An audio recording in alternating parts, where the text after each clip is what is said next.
안녕하세요. 글로벌 인싸입니다. 저는 아주경제 국제경제팀장을 맡고 있는 윤은숙이고요. 팀원 최지현 기자입니다. 글로벌 인싸는 그야말로 세계적인 인싸들, 인물을 중심으로 국제 이슈를 짚어보는 코너입니다. 바이든 2탄으로 대북 정책을 알아보겠다고 미리 예고를 했었는데요. 긴급한 사항이 생겼습니다. 네, 아주 긴급한 상황이죠. 네. 볼턴의 회고로 그게 터진 지 얼마 안 돼서 한 달쯤 됐죠? 한 달쯤 돼서 또다시 폭로가 터졌어요. 네. 코로나19에도 불구하고 다른 나라 출판 시장과는 달라요. 화랑이죠.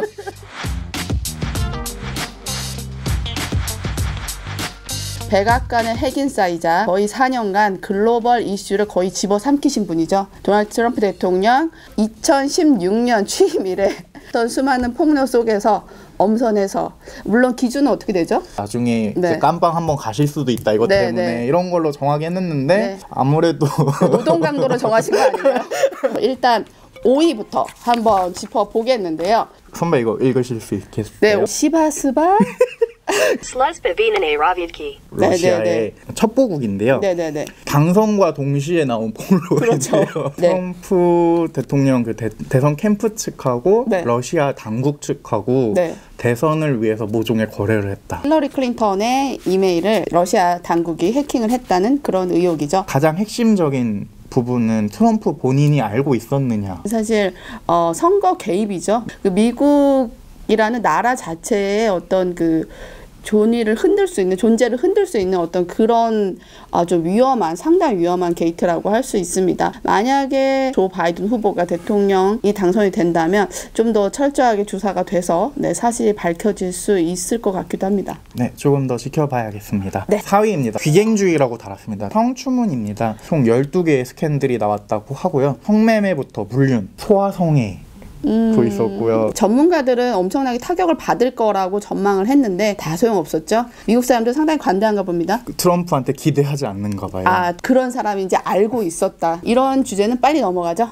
네, 그러면 3위. 형 퇴사했다, 질문 받는다. 마이클 코언입니다. 사실 하노이 노딜의 원흉입니다. 네. 정말 측근 중에 측근이었습니다. 그 사람이 하원 청문회에 나와서 트럼프는 사기꾼이었다 하면서 종합판이죠.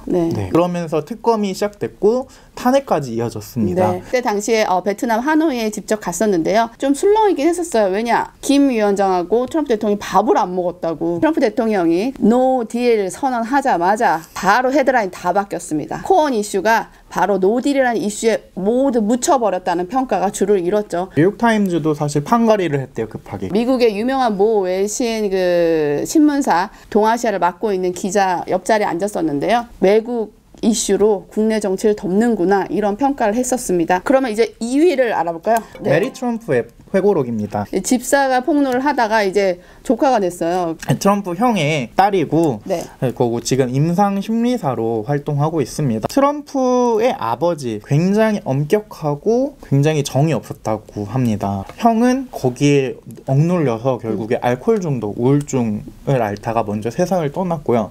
트럼프 대통령은 왜 안 미쳤냐? 둘 다 사이코패스였기 때문에. 에일리언 대 프레데터인가요?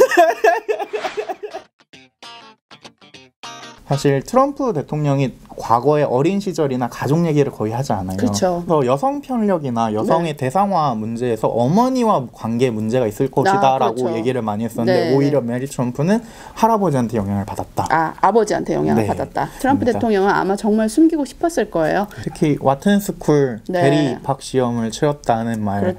이 부분이 사실 가장 큰 파장이 있었던 것으로 알고 있습니다. 네, 그렇습니다. 그러면 이제 대망의 1위. 존 볼턴 백악관 안보보좌관입니다. 존 볼턴과 트럼프는 거의 미친 개 싸움.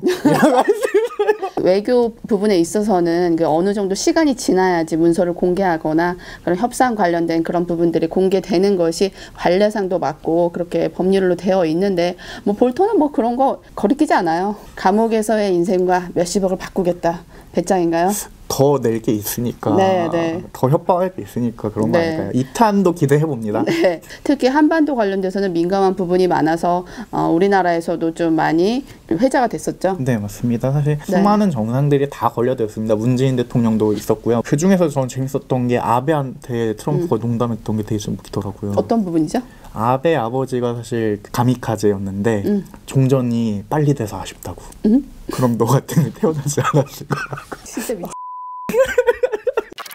대선을 앞두고 이렇게 5개로 간단하게만 추려봤습니다. 중국 때리기, 북한 요걸로 몰고 가면 또 11월 대선판이 어떻게 바뀔지 모릅니다. 트럼프 대통령이 탄생할 거라고 기대를 하지 않았는데요. 이슈를 한쪽으로 몰고 가면서 거짓말쟁이 클린턴 이렇게 비방을 하면서 자신의 승기를 잡아갔고요. 결국 우리는 지금 4년이 지난 지금 다시 트럼프 대통령이 될 수도 있는 가능성이 여전히 있다는 거 말씀드리고 싶습니다. 오늘 들으신 글로벌 인싸 내용이 좋았다면 구독과 좋아요 눌러주세요. 감사합니다. 감사합니다.